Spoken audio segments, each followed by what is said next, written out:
Hey everyone, imagine turning your crypto idea into a thriving empire, only to watch it crash from regulatory pitfalls. In today's video, we'll dive into EU's MiCA regulation and how to get that essential CASP license. Stick around to learn the steps without the headaches.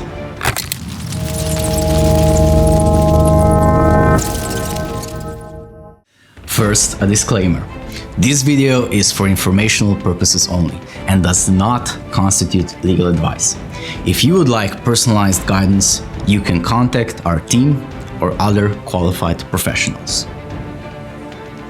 Hi, I'm Robert, and I'm thrilled to welcome you to the Knowledge Center, your free hub for demystifying the legal world. First, a bit about me. I hold a master's degree in law from the University of Ljubljana and founded Kyroptera Consulting, a Slovenia-based legal office. We specialize in crypto law, international sales of goods, tax law, and AI-based SaaS law. All right, let's jump in. Have you ever wondered how a simple crypto exchange idea could skyrocket to millions only to crumble under regulatory scrutiny? Picture this. Back in 2022, a promising European startup launched a wallet service without the right oversight.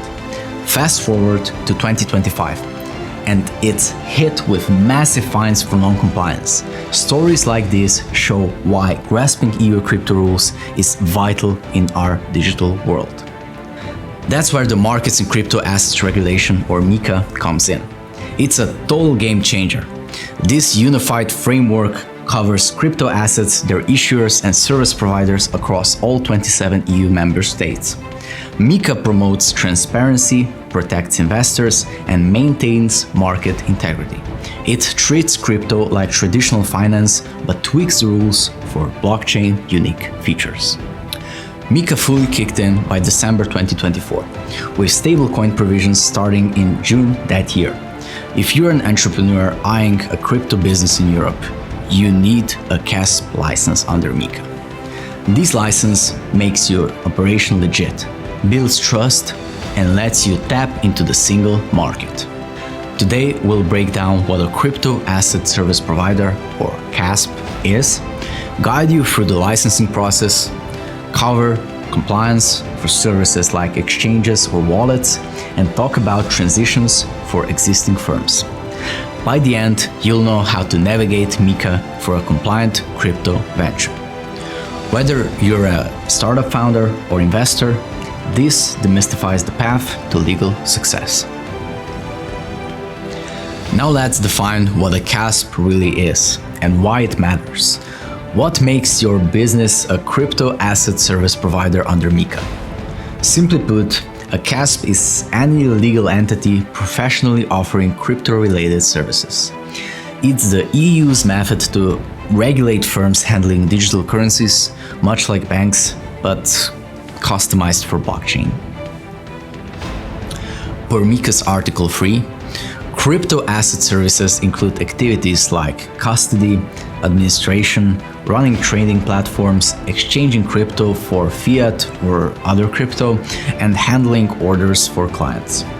In everyday terms, if your company lets users trade Bitcoin for euros, provides secure digital wallets for private keys, or acts as a custodian for holdings, you qualify as a CASP.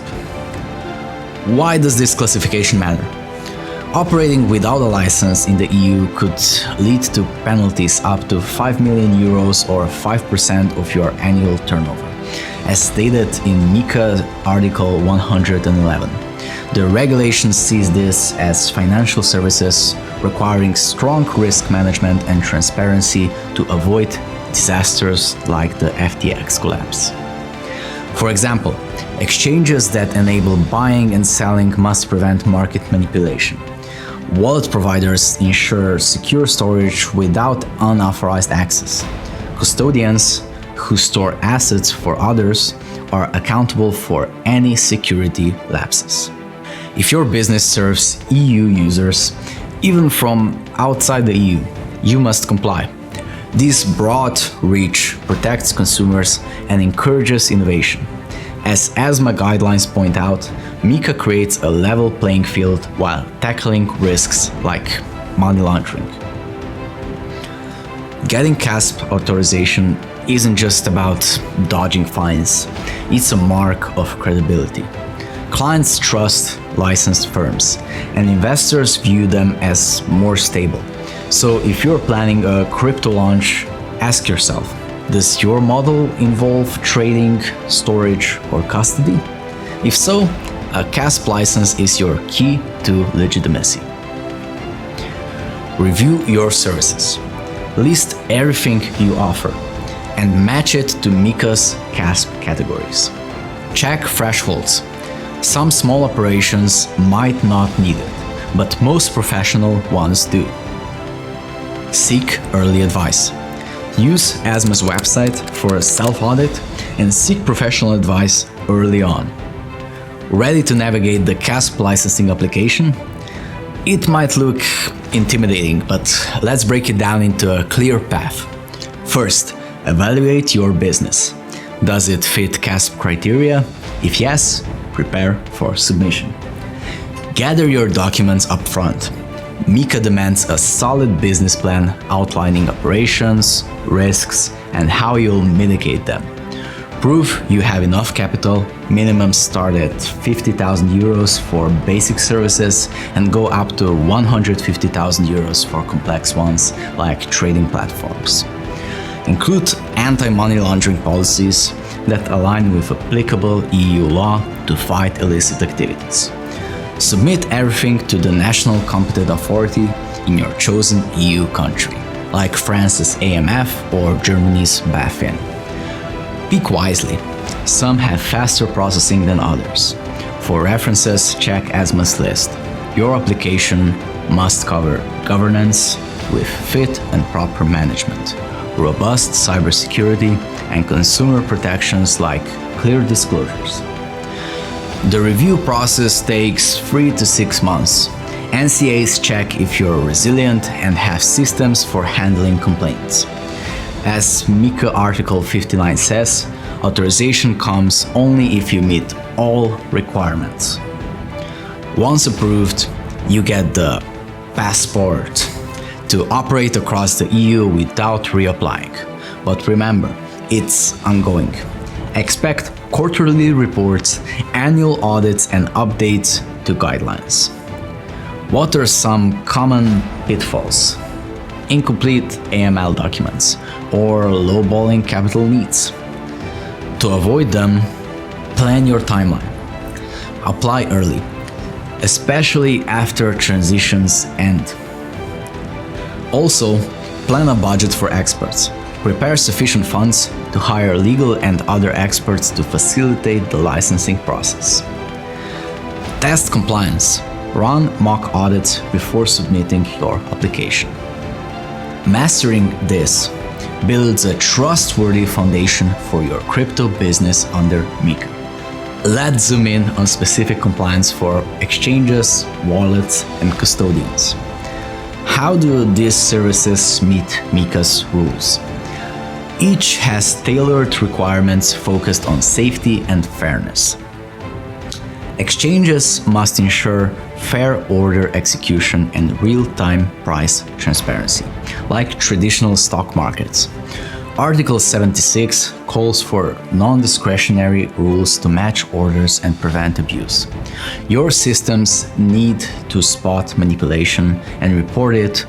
Think guarding against pump and dump schemes. Wallet providers prioritize secure storage. MiCA requires reliable protocols where users keep control of private keys. You're fully liable for losses from hacks or negligence, so invest in tech like multi-factor authentications. Custodians who manage client assets must segregate holdings from their own to protect them in case of bankruptcy, as we saw with Celsius. Use cold storage and insurance. While not required for all, risk management encourages diversification, inspired by stablecoin rules. ESMA suggests spreading across multiple custodians to cut systematic risks. What are the key steps in practice? First, audit your protocols. Do regular penetration tests. Secondly, disclose risks. Share them with clients through your communication channels and marketing efforts. Thirdly, insure assets to cover potential losses. These rules make the EU a safer place for crypto. What about firms that started before MiCA? The regulation gives transitional periods to ease the switch. Under Article 143, if you operated legally before December 30th, 2024, you get grandfathering. Keep running without full licensing for up to 18 months until July 1st, 2026, but some countries shorten it, like France to 12 months, per ESMA's 2024 list. This helps you adapt, but it's not a free ride. During this time, notify your NCA and maintain basics like consumer protection and AML. As ESMA notes, you can continue until authorization is granted or refused. After the period, unlicensed operations become illegal, risking shutdowns. Many applicants underestimate prep time, so start preparing early to ensure continued legal operation. To make the most of it, firstly, notify promptly. Do it within months of MiCA's start. Secondly, upgrade your systems. Get in line with full requirements. Thirdly, monitor variances. Check your local NCA for nuances. This support helps legacy operators succeed in 2025's changing scene. Wrapping up, securing a CASP license under MiCA is your entry to legally running a crypto business in Europe. We've covered defining CASPs, the application process, service-specific rules like exchange transparency and custodian diversification, and transitional periods. MiCA boosts trust, allows EU-wide operations, and reduces risks, making the EU a leader in crypto innovation. As things evolve in 2025, keep an eye on ESMA's updates. While this guide lights the way, remember to seek professional advice for your specific situation. Embrace compliance. It's not a barrier, but a springboard for lasting growth in crypto's exciting world. If you found this video useful, please consider giving it a like, sharing it with your network, and subscribing for more similar content. If you are eager for more legal insights, check out our Knowledge Center via the link in the description below. Thank you so much for watching, and see you next time.